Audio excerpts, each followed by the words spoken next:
I'm just leaving home now, and I was wondering if you had any calls for me. It has been described as one of the truly great steps in the history of technology. The handheld wireless communication device, which is probably not too far away from you right now. We believe that this was a tool for people and for all people. We had visions like people going to work could actually make useful calls instead of wasting their time in traffic jams. Mobile technology has helped remove dictators from power. It has transformed conditions for developing nations. Google reported that they have already invested in several companies, including... And it has become a battleground for the business world's largest corporations. The emergence of mobile technology really has created a whole other part of the economy. What he was really showing was a barely working prototype. And here it is. But the mobile phone also affects us as humans. Our most important kinds of cultural negotiations, sharing, and communication happen are really transforming themselves. I couldn't put it down. I literally was frantic if I didn't look at my phone for 10 minutes. Our social behavior is changing before our very eyes. I'm on my phone, my wife's on the phone, my kids are on their devices, and we are not talking to each other. This is the story of how the mobile phone was created and how it changed everything.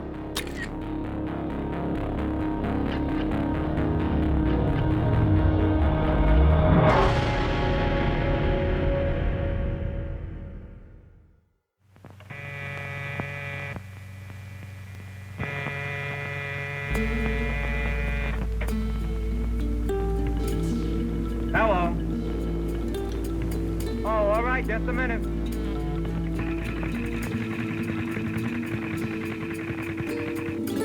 Hello.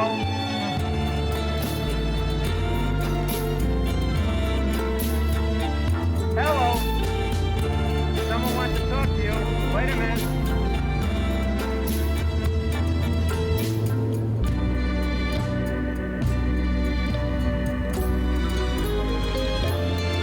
All right, go ahead.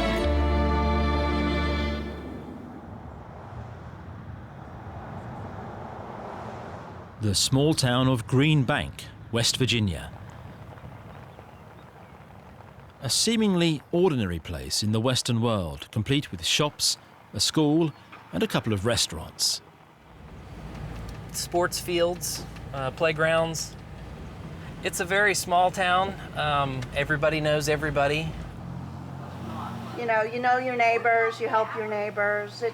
It's more like a very large extended family. You may not notice immediately what is different about Green Bank, but it soon becomes obvious. Green Bank, what makes it special for people from the outside is that we don't have cell phone service here in Green Bank itself. This is the quiet zone. National Radio Quiet Zone. Uniquely for our modern world, there are no mobile phones in Green Bank. And no service. No service. The reason for that is the large radio telescope nearby. A mobile-free zone has been set up in order to avoid interference with the collecting of scientific data. The radio quiet zone was created to help protect man-made radio signals from interfering with observations. It really hasn't been a problem until more recently. As technology increased, namely wireless technologies, it certainly became a problem for radio astronomy.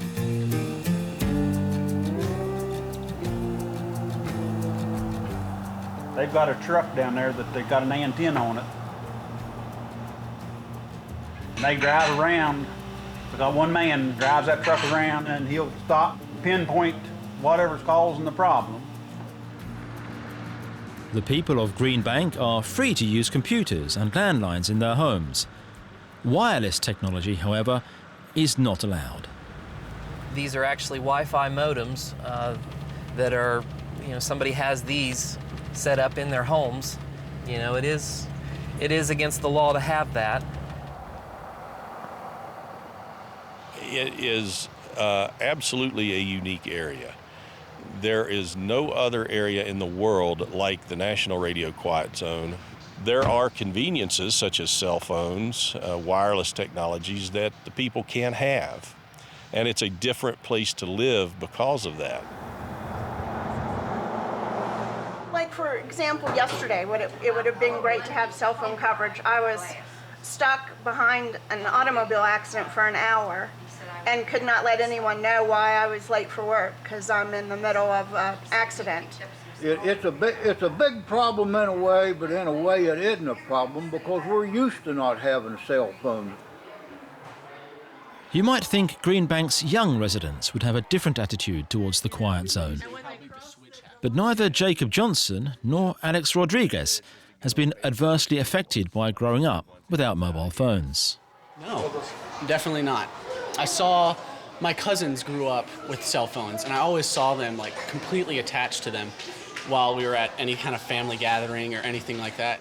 You weren't entangled in it. You'd go outside and play. He was more active without the phone. Greenbank is like a real-life museum of what the world used to be like. Not too long ago, we all lived this way. In a matter of only a few decades, we left behind a world where you needed to be in specific spots to communicate with other people. The cell phone is important because it cut the umbilical cord of each person to the home or office. The mobile phone is now an integral part of our lives, in a way few could have foreseen. The human being and this brain of ours, for the first time in history, can instantly connect to any other communication in the world, and that is profound indeed.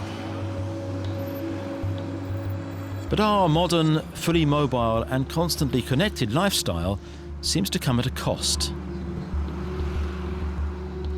The expectations placed upon us to be more productive and constantly accessible are higher, not least from employers.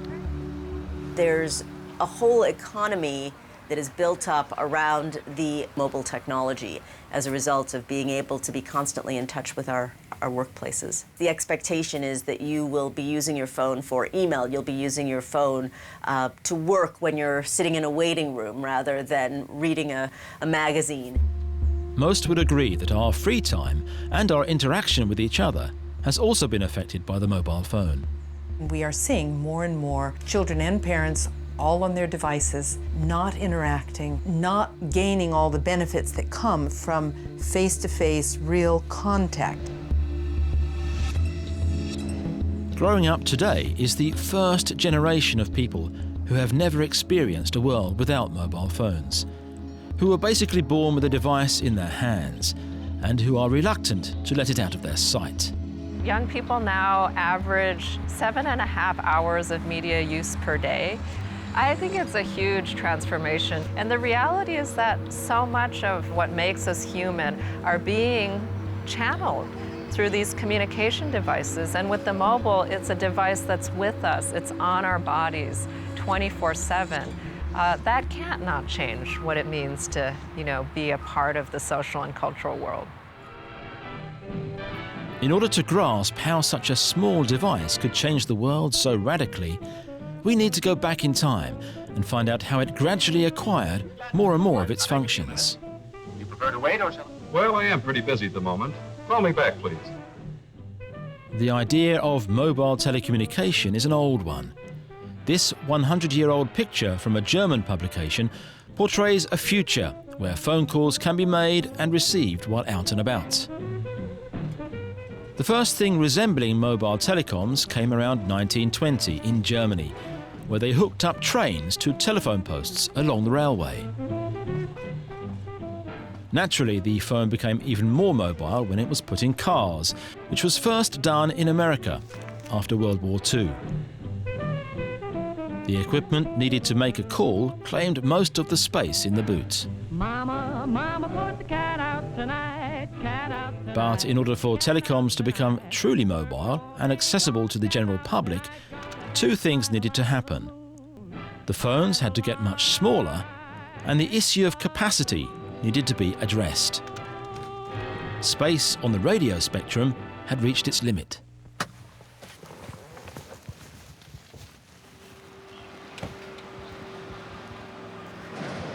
This was the reception area. Not sure what they're doing here now, but they're apparently tearing it all apart.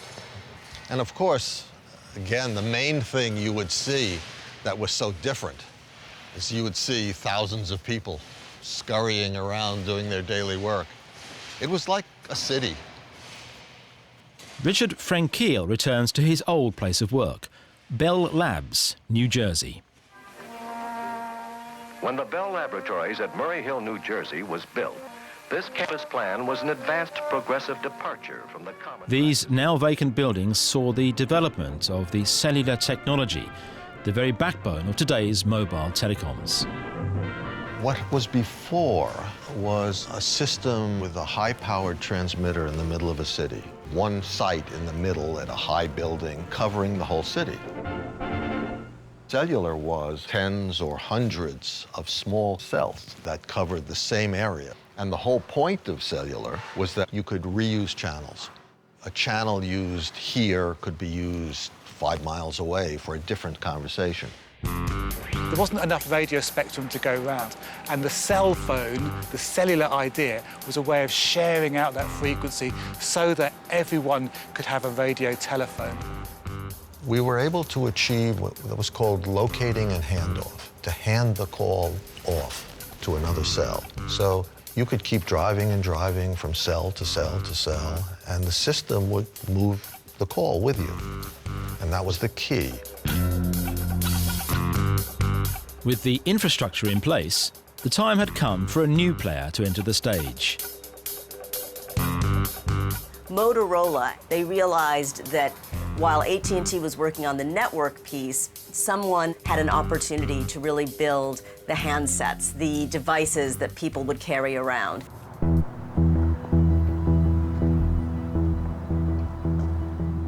We decided to take AT&T on, and that's where I had the idea that how can a small company in Chicago take on the biggest company in the world? We have to do something dazzling. So the first people I approached were the industrial designers. I said, Rudy, we are going to build a handheld personal telephone, a cellular phone. He says, what's a cellular phone? They called it the shoe because it looked like a shoe. This is Dynatech, the very first portable phone intended for commercial market. Very heavy and very basic. Oh, you can talk and listen, and one is hang up and call.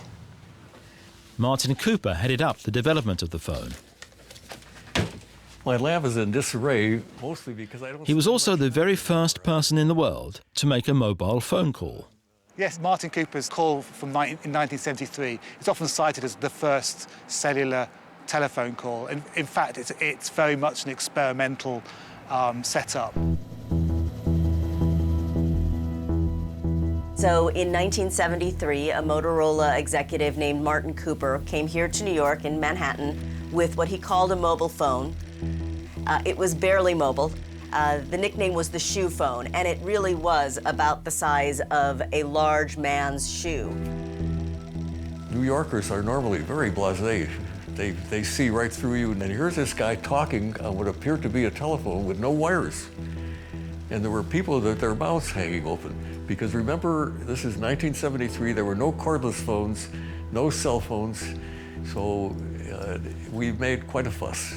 He makes a call to a journalist who's amazed that he's crossing a road in 1973 making a telephone call, and it is demonstrating that the cellular idea works. In fact, while I was talking to this journalist, I stepped into the street and he had to pull me back, and that was a historical moment because for the first time that a person with a cell phone almost got hit by a New York taxi.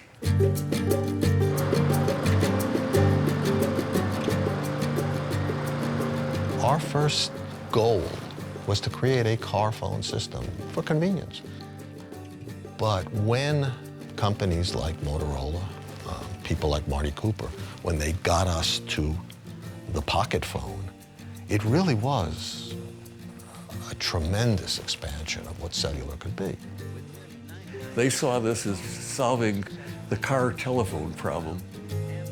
We believed that this was a tool for all people. We discovered then that mobility was not adequate if it was only in a car. Mobility meant you had to be everywhere. Despite America being the birthplace of cellular technology, the country fell behind other parts of the world from the start. Due to complicated rules and regulations, it would take many years before the American mobile telecom market hit its stride. I mean, we were the world leaders in cellular in the 70s, and by the 80s, we didn't even have an operating commercial system, and other countries were putting them in. So yes, we lost years by our inability to solve political problems.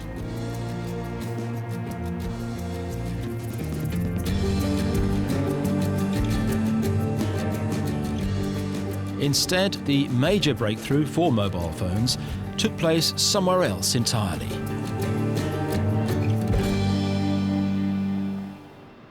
Here in Lapland, there are so long distances between people, so you really need mobile phones and this mobile communication to survive. Here, in the northernmost part of Europe, mobile phones experienced their first major surge, thanks to a unique collaboration between several countries. Something very interesting happens in the Nordic countries. There, radio engineers from different countries, Sweden, Denmark, Norway and Finland, were able to come together and agree a standard for how these cell phones were going to work. You could communicate even up here on the fjälls and then on the sea and from car to car. So it was really, really functional. And the standard was so good that we had coverage all over Finland and Scandinavia. And actually that becomes a model for cell phone networks that cross borders, that enable you to go from country to country to roam. And it is quite a contrast to what happens in the United States, where each city is basically allowed to set up its own cell phone network.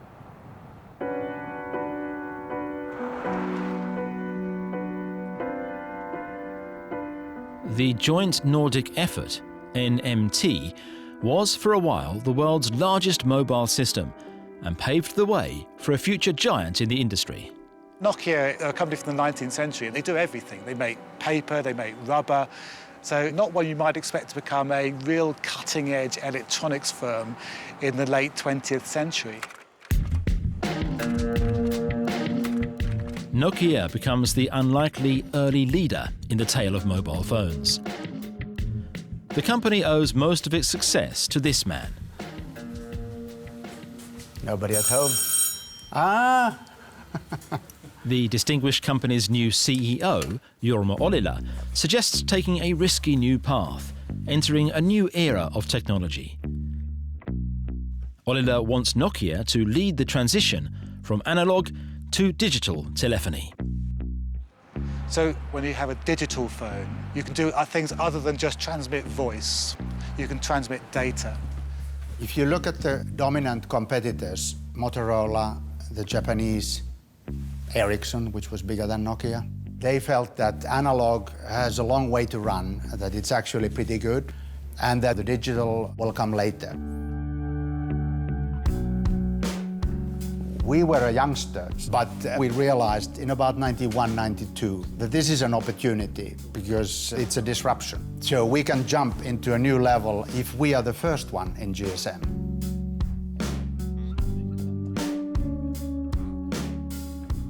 Jorma Ollila's suggestion is an extremely bold move. So the palms were sweating. It's a gamble in a way. If it hadn't worked, the company would have gone bust. But it did work spectacularly, and they become the most important mobile phone handset maker. Yes. This was the model that first showed that Nokia was onto something big. Because that was the big seller, and everybody realized that GSM is for real. The selling forecast was 400,000 over the life. We sold 20 million. Päivää. Täällä on. The Nokia 2110 introduced a function that would irreversibly change phone communication, even for youngsters. Oletteko te nähnyt näin vanhaa puhelinta koskaan? Ootte nähneet. This is the one that exploded, text messaging market, because it was the first phone that supported the easy way of writing the messages. It was launched 1994, and 95, 96 were the years when text messaging exploded as a business. Matti Mäkkönen was the first person in the world to send a text message between phones. What the message said, however, he has quite forgotten.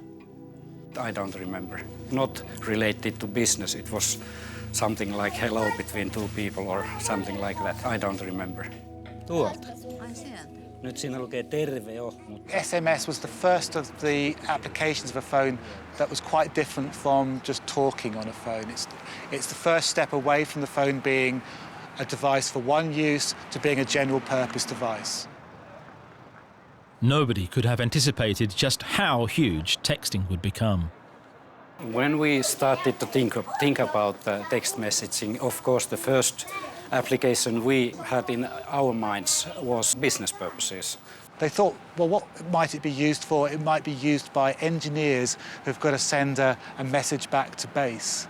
But, and this is something we find in history of technology quite often, it's often the users who discover what a technology is really for. And text messaging is a good example of that.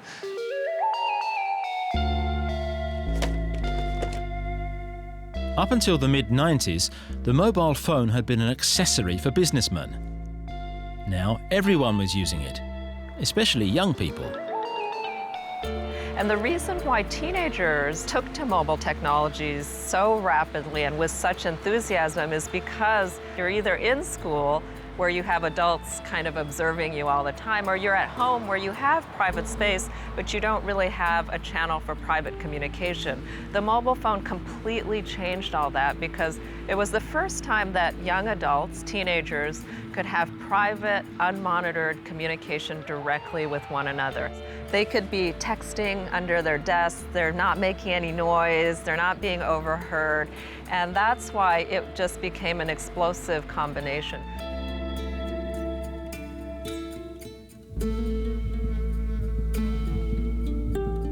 For the first time, questions were suddenly being raised about the mobile phone perhaps not being an altogether positive thing. More and more people grew concerned with the possible dangers of radiation. And this new texting function, what was it doing to young people's grammar? But there was more to be concerned about. The next function making its way onto the mobile phone would affect us even more.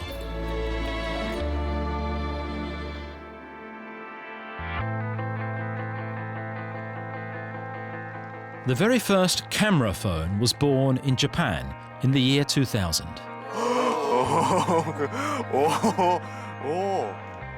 It gave us new ways to express ourselves and to degrade others. Happy slapping, a social phenomena that began in England. Basically, someone assaults a stranger while being recorded on a camera phone that will go viral on the internet. The explosion of posted pictures of sunsets and table settings, not to mention selfies, was all down to the mobile phone. But it soon became apparent that there were more important ways to use the camera phone. Terror came to London today in the heart of the rush hour. It was aimed at ordinary people. This is probably one of the biggest stories I've ever worked on. And it was even more dramatic because this was when we were getting information from people on the ground about what was going on in a way that we'd never had that before. Ladies and gents, we need to clear now Russell Square. The London Underground bombings on July the 7th, 2005 were the cause of national trauma, but were also the starting point for a new way to cover news events. The scene here was fire engines parked all the way down here, ambulance medics running up and down. We arrived here, we formed up. This just here was absolute chaos. We had 20 to 30 people being tended to by doctors and medics, and this whole area was covered in casualties. Pretty shocking. Hello. All right, thanks. Sergeant Pete Burton of the Transport Police remembers the day vividly. Okay. There was a lot of chaos. There was lots happening on the radio. We had a device that went off between Aldgate and Liverpool Street in the City of London. And at the same time, near about, a device that went off at Edgware Road, the other side of London, in the west of London. At the BBC news desk, people were equally bewildered. So at 9 o'clock we have a morning meeting. There'd been some whispers of something going on the underground as we were going into that meeting, and at about 9:20, the front page editor of the day came into the meeting, just broke up the meeting, said, actually, I think this tube thing is a lot bigger than it sounds. We probably need to get onto it. I think they're in here. Yeah, here they are. First to reach the BBC from the general public were emails. At 9:55, the first email that came in was, I'm at London Bridge and have just seen 3 unmarked police cars and 3 ambulances rush past me in the direction of Liverpool Street. Not sure what's going on. This is a customer service update. There are concerns. The atmosphere was very eerie, a very strange atmosphere, a smell of chemicals from the explosion. What you have to do at the scene of any terrorist attack is check the area that you're working in case they put another bomb. So we searched through the bodies for, in case they had a partially activated or a secondary device. Be careful.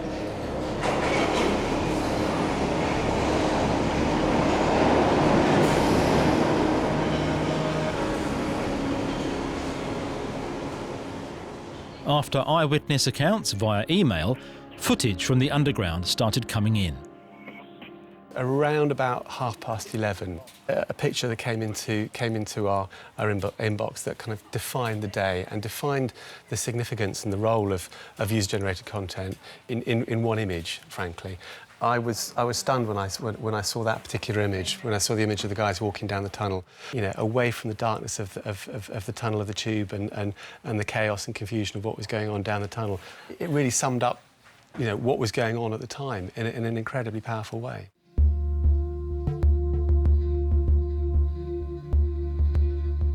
There's one particular image that became almost the canonical expression of the new citizen journalism, which was a very poor quality image, greenish tinged, bad resolution, but what mattered was that it was authentic.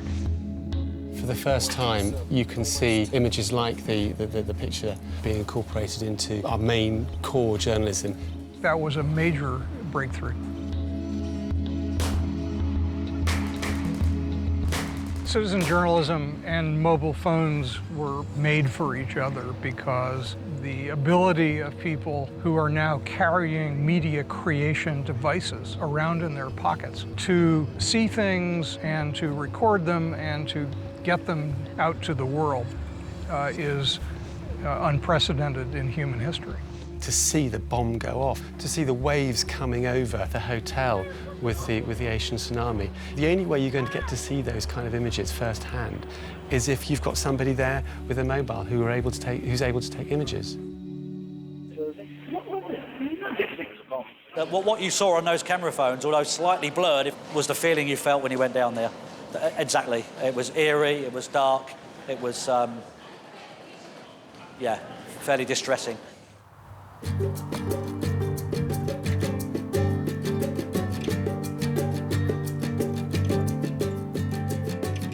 The next step of the mobile evolution, coupling the phone with the internet, became the holy grail of the telecom industry in the new millennium. All major companies launched phones that were more or less smart. But on January the 9th, 2007, when this man stepped up onto the stage, they all suddenly had one thing in common. They were all outmoded. The man's name is Steve Jobs. He is the CEO of Apple, and in his pocket is a device the world has never seen before.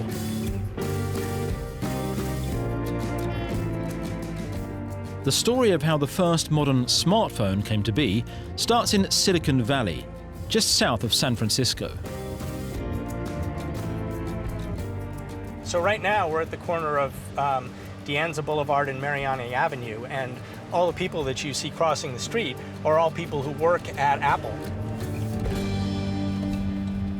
Here in Cupertino, on the street Infinite Loop, Steve Jobs assembled a team for a classified project in the mid-2000s.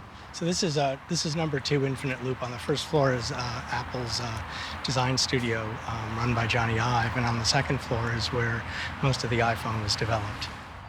Fred Vogelstein is a technology reporter with many years on the telecom beat, who has written a book about Apple. Still, he has hardly ever been allowed past the company's lobby. Apple's very secretive about how they run things, and most of the people who work at Apple have never actually been inside many of the offices in Building 2. The team that was about to guide the company into a whole new business area set up headquarters on the other side of these windows. Every month, it seemed, there was a new part of the floor that was taken over by the super secret project team.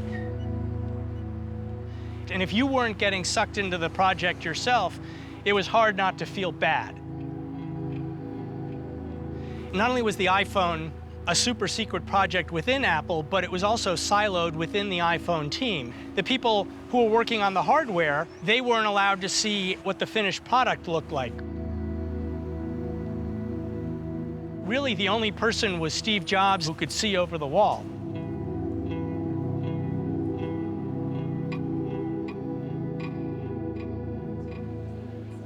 Andy Gringen was a member of the team. He remembers the working climate clearly. Idea about how to solve the problem as well. We would tell people, like, you are going to work, you're going to give up your nights and weekends, which we all did. You're going to have to work holidays. I mean, we had people working on Christmas Day, Christmas Eve Day. I mean, it was really stressful. But on the other hand, you know, there was a group of people that thrived on it because it gave you a chance and kind of like micro milestones to deliver. And once you did it, there was a whole new rush of adrenaline. All right, let's go do the next. It's time to take the next hill. Steve Jobs had several people work simultaneously on the same issue and compete for the best solution. Competition, you know, certainly in Steve's eye, was always a great thing, right? So we had people that were, you know, from different organizations competing for the same exact piece of hardware, the same exact project. We built different versions of it, but Steve wanted that choice. And he picked the right one. I think we can all agree it was pretty successful. Jobs unveiled the iPhone at Macworld in early January 2007.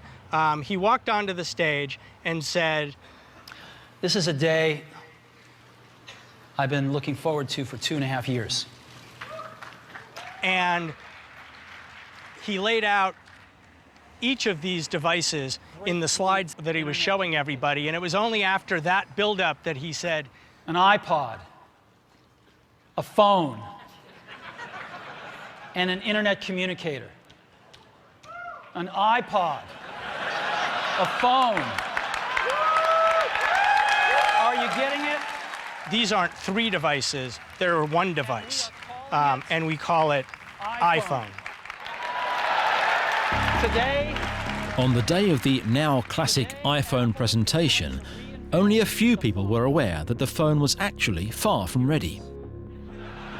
The reality was that the engineers who had been working on the iPhone were sitting in the 5th row, so nervous that the demo was going to fail that they were doing shots of scotch.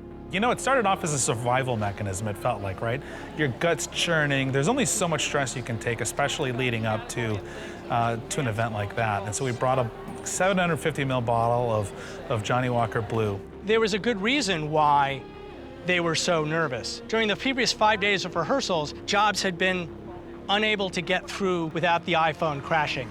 In fact, the phone was so barely functional that the only way that the phone would work is if Jobs did the demonstration in a very specific order that they actually called the golden path. and to unlock the phone, I just take my finger and slide it across. All right, you want to see that again? You got to see the actual hardware as it existed at the time. And the software was all there. But what you didn't get to do was just do anything you wanted. And that's what the golden path was. The golden path was what software did you run, in what order, and how long did you linger? And so if I want to get in the iPod, I just go down that lower right-hand corner and push this icon right here, and boom, I'm in the iPod. I want to get home. Every time Jobs finished a part of the demo that one of the engineers was responsible for, he did a shot. And that's how we got through the demo. They figured, well, at least we'll be drunk. The iPhone introduced a series of innovations that set a new standard for all phones to come. Steve Jobs was determined that you'd never use a stylus. He said, you've got 10 styluses. And also no buttons. The single button is on and off. Everything else is going to be accessed through how you touch the phone. The iPhone was truly disruptive in many ways. Everything up until then had been a voice device that had a sort of tacked-on internet experience. Steve Jobs, when he presented the iPhone for the first time, what he revealed was a truly multimedia experience. On the other side of the world, Nokia watched the presentation and was not impressed. A lot of competitors simply thought that it was a toy, that it was a flash in the pan. What they missed was the power of design. BlackBerry, Microsoft, and Nokia all had very utilitarian devices, and everybody wanted an iPhone.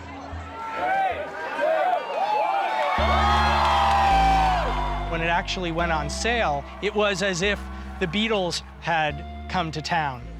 I mean, people spent the night waiting to buy a cell phone. Nobody had seen anything like that before.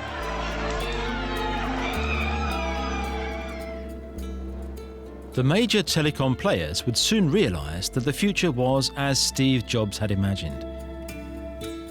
The old giants were replaced by new ones. Could we have done more in Nokia? Sure, we could have. But would that have been enough? I don't know.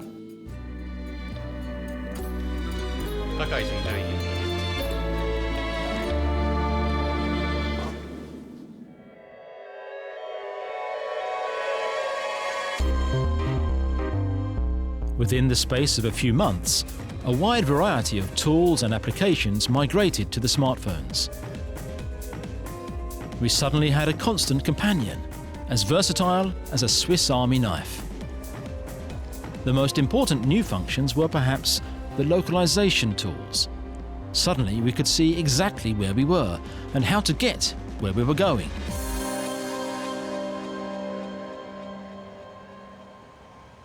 And more intriguingly, the phones could find each other. Okay, so I've got jacked, I've got scruff. So I just complimented his picture, just said hello, and we'll see if we get a little response back. He's online right now. I have been in a relationship off of this app before. Okay. Didn't last very long. So-called dating apps, smartphone applications that match up individuals, have completely transformed the way we meet partners. Oh, I think that cell phones have changed dating completely. People are very immediate, and technology has allowed them to have that immediate satisfaction, and that's what the online dating apps provide. Today, countless dating apps make use of the smartphone's positioning technology. Grindr was launched in 2009 for gay people and popularized the phenomenon. You log on and you see who's around you. Maybe you see someone attractive nearby, you say hello. Online dating apps essentially allow you to create a profile and then see people who are in a relatively near radius of you. You then are set up with them and match with them, and you can send text messages between the two of you to begin communicating. I mean, that was a fun transition because, you know, it adds another layer to just being on, you know, a website where you don't really know how far away people are. In the Castro in San Francisco, users of the app are never far away. Here's my phone. You just click on it and you can search by nearby. And here's all the people that are in the Castro right now. 0.0 miles away. So that's very close. It's basically right here. Kind of close. Regardless of sexuality, the mobile phone has made online dating a people's movement and helped erase the stigma formerly associated with it. Absolutely. There has been a significant degree of stigma that's been reduced. Between 2009 and 2011, online dating was the second most common way that people met a prospective marriage partner. I think that the issue that people have really begun to understand is that technology has become so much more integrated into our daily lives that using a phone to find somebody would not be unusual because they're also banking or shopping online or paying their taxes and they're doing everything else online. This new way of meeting has created a new type of dating behavior.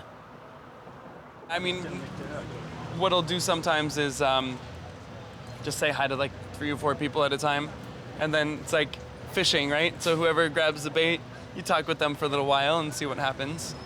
It's a new era. People don't take time to get to know the other person anymore. With online dating apps, people have a shopping mentality where they can just sign on again and go look for another girl or another guy. How is your conversation coming along? Poorly.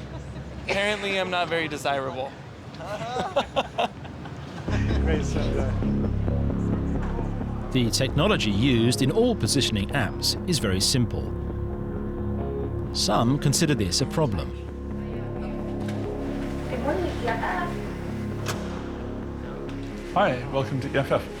Hi, Seth. Thanks for having us over. Seth Schoen at the Electronic Frontier Foundation claims that we willingly walk around with a device that gives out more information about ourselves than we might like. Mobile devices are probably the biggest threat to privacy in some sense today, particularly in terms of people's locations, people's physical whereabouts. Let's get some altitude. This drone, hovering above London's Hyde Park, illustrates how content from our phones could end up in the wrong hands. So all of these people mulling around us here, the software is currently detecting their mobile phones, and I can uniquely identify them. So I can track individuals through essentially space and time. And then we can also do more malicious and potentially illegal things. One of the simplest ways of protecting your phone against intruders is to turn off the Wi-Fi function whenever you leave the house. Now, if you've left your Wi-Fi on, which through our experience the vast majority of people do, your device is constantly looking for every mobile network you've ever connected to. So it's shouting out, hey, Starbucks, are you there? Hey, McDonald's free Wi-Fi, are you there? I'm not doing it now because it's very illegal, but I could convince people's mobile phones to connect to the wireless access point running on this device. So I could pretend to be McDonald's free Wi-Fi, they wouldn't even notice, and they'll just be browsing away, and I'll be intercepting all of their data. And yeah. Camera as well. Yeah, so it's got 2 cameras. I fly over the park because it's legal, but if I was a bad guy, I could fly over the city and just harvest everyone's data from down below. What kind of data do you get? Whatever you're browsing or apps you're using, I intercept your data, and then I can grab your usernames, passwords, credit cards, all that kind of stuff. You know, the actual data that you... Commercial forces are also interested in your phone's Wi-Fi connection. So actually, as we walked down the street just now, we walked past a business on this block that uses that to detect statistical information about customers who come into that business. There's a little sticker there saying, oh, we use Euclid Analytics. The equipment required to gather information from our mobile phones is very cheap and accessible, which essentially makes this phenomenon impossible to control. Because I have a little Wi-Fi adapter for my laptop that has the ability to do the same thing that this company does. And I bought that for about $20 or $30. What other sensors are there on this street, or in a hospital, or placed by a government, or on a drone, that are collecting the same information that haven't even bothered to put up a little sticker? So let's have a quick preliminary look and see what we managed to find. Wow, quite a few devices. So in that short period, we're flying for, what, maybe 10 or 15 minutes, and managed to get 378 devices. There are other techniques, but we focus on Wi-Fi because it's currently the easiest. And hackers or criminals, they always take the path of least resistance. Now, it seems that at least 300 people today in the park have left their Wi-Fi on. We haven't done anything malicious with them, but we could have attacked those 300 mobile phones, got data from all of them. Have you left your Wi-Fi on, perchance? Oh, yeah. Yeah, you've left it on, then you're in my database. Average person has no idea, and they see it, and you start to explain it to them. And you can see when their face changes and they start to get a little bit worried and they realize how easy it is and how it can be done to them.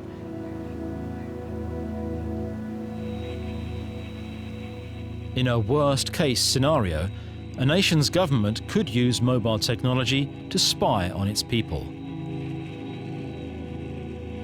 Say, for example, there's a friendly protest downtown and they could fly a couple of these devices and just detect everybody who's down below and make a note, okay, these 5,000 mobile phones were at this demonstration. Note for later. The recent really dramatic example that we had is the Maidan Square in Ukraine. People who were present there on a certain day all received a text message saying, "Dear subscriber, you have been registered as a participant in a mass disturbance."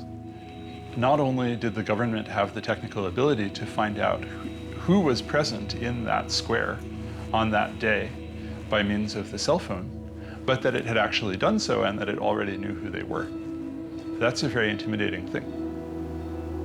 In order to avail ourselves of the efficiency and comforts of a mobile phone, we may have sacrificed part of our integrity. They also reveal which pairs of people were present at the same time at the same place. If we were having some kind of meeting that we didn't want the public to know about, whether it's a business meeting or an activist meeting or a medical consultation that's supposed to be confidential, the cell phone network automatically observes the fact that we were at the same place at the same time.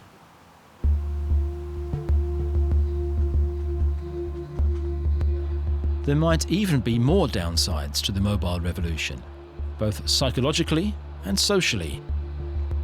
You know, life has changed demonstrably in so many ways. There are thousands of examples of what life was like before mobile phones.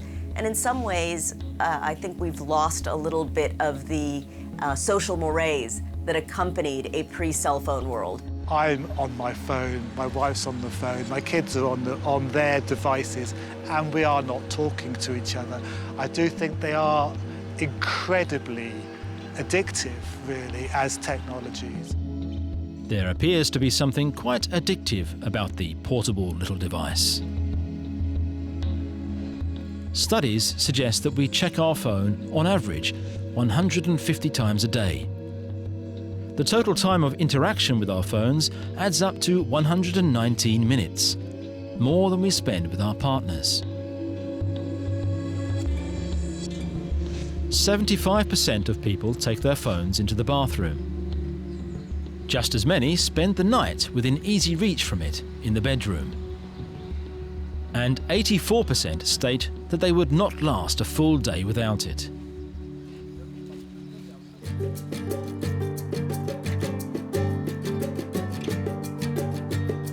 The first signs are now emerging that our phone behavior might lead to real problems. Located in the mountains above Seattle in the USA, we find the Restart treatment facility, which treats people who have lost control over their use of technology and developed an addiction. So here is an area that is just available to the guys, and that's our public phone booth where they can make calls home. This is the most advanced piece of communication technology at Restart. Yes, that's our phone. Yeah, no TV, no computers, no cell phone, no electronics. First day, like, oh, I can do this. Second day, I kind of want to get on a system. That third day, oh, can I do something? It really does suck. The hardest to adapt to was not having, was the access to the information superhighway, as they used to say. And that phrase makes me sound old. This is all CrossFit equipment, and we have another room of it. It's important that they leave everything behind because we are putting them through a detox. Many of these guys have had a long history of being physically isolated in front of a screen, and their social life has mostly been conducted online through gaming and social networking and that kind of thing, and texting on their phones. Here, they are face-to-face. They don't have any of those screens to mediate their social interaction. That's why no one goes to see movies anymore, is because they're so freaking expensive, and you can just watch them. Yeah. It was hard adjusting to things here. I was really shy. When I first got here, I didn't talk like at all. Now I'm like pretty talkative since being here. One group of people, typically young men, struggles with a general abuse of technology, often derived from excessive gaming habits. The mobile phone has made the problem worse. You know, since the internet's like a 24-hour thing, like everyone's posting on it constantly, you just get this constant like feed of information. I guess that's kind of when I got addicted to, was like that stream of information. I kind of regret everything I've done over the past months. I spent too many hours doing stupid stuff. I mean, seriously. I knew I made a mistake. When you drop out at least 2 colleges. Like, every other minute I'd just pull it out and see what new thing would pop up on the internet, or if I got a message. I was addicted to just kind of pulling my phone out, and I think a lot of people do. They're always waiting on something to happen on the internet or with their friends, social media. Think of the addiction as something which is created by overstimulating the pleasure centers of the brain. And the mere sending of a text and anticipating what you're going to get back and then getting something back, that whole process is actually rewarding, and it releases a little squirt of dopamine into the brain. And that's just texting. So smartphones are little computers that you can carry around with you everywhere. The more intense the rewards are, the more quickly the brain gets addicted to it. That's the problem, though, is you say, oh, I'll just turn it off, but it's kind of like if you talk to an alcoholic and just said, oh, just throw away your beer. It doesn't solve the problem of having that addiction.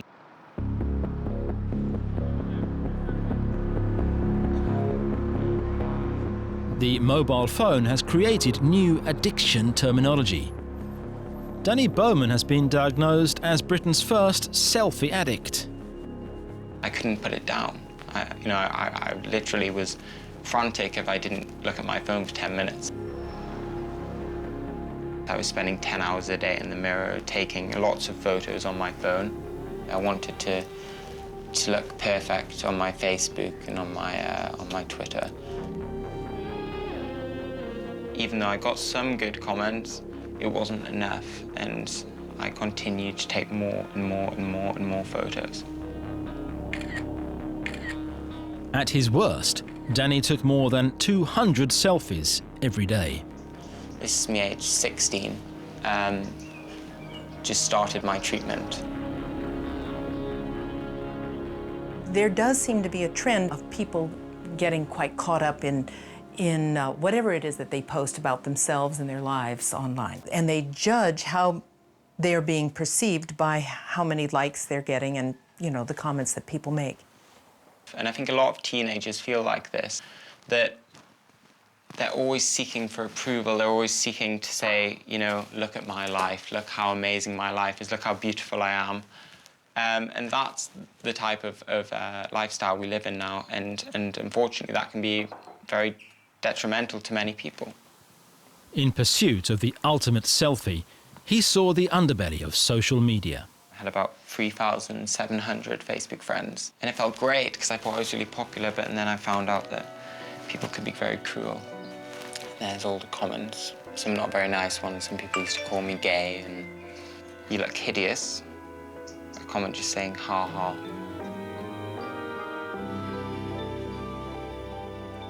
After a few weeks at Restart, the young men prepare for a life in which technology is not everything. You have to set goals for yourself once you leave. Yeah, just to help you whenever you leave Restart, to keep on being healthy and not addictive to the... I'll be like deleting my apps, like all my game apps and all the social apps on it, and try to limit myself on that and just try to not spend hours on it. It's a very overreaching problem within like youth culture because, we kind of dismiss it as, oh, I'm addicted to my phone and kind of laugh at it. But in reality, it kind of is like that. Like people are on their phones constantly. There's a dark side to it too, I think. We are developing a very addictive society that is addicted to speed. We have difficulty being introspective and interactive. And so for those people who think this is all a good thing, I don't agree. I think that we are going too fast and not in the right directions. Anytime there has been a new technology and a new mode of communication introduced, there's always been a criticism of it. People were against motion pictures. Oh my God, what's going to happen to our children? They sit all day in these danky, dark theaters seeing motion pictures, and they're just all going to become morally bankrupt. So, you know, everything is a trade-off, and it would be foolish to say that the cell phone and online communication is just 100% an advantage with no drawbacks. Everything in life is trade-offs. The key is, are the benefits more important than the disadvantages? Evening has come to Greenbank, the town where they live the way we all used to. Most people here regard the mobile-free zone as a gift that has been given to them. I would never ever move. This is my home, and I was born and raised here. I'll never leave. I mean, when you go places, you can be sitting right beside someone and they never raise their head from their cell phone. I think our kids relate a lot better to one-on-one, face-to-face contact. They can look you in the eye, they can speak to you. And I do think that not having a cell phone and having to relate like this, but having to relate like this is a big plus for them. Well, every time when I'm in coverage, I just have a constant need to check it all the time, see what's there. I mean, here I don't even think about it. It's not even in my mind, having to look at my phone. I'm concentrating on everything else around me. I think it makes you dependent on it, but in a psychological way. You're not really dependent on it, or they couldn't be able to function here. They just think you're dependent on it.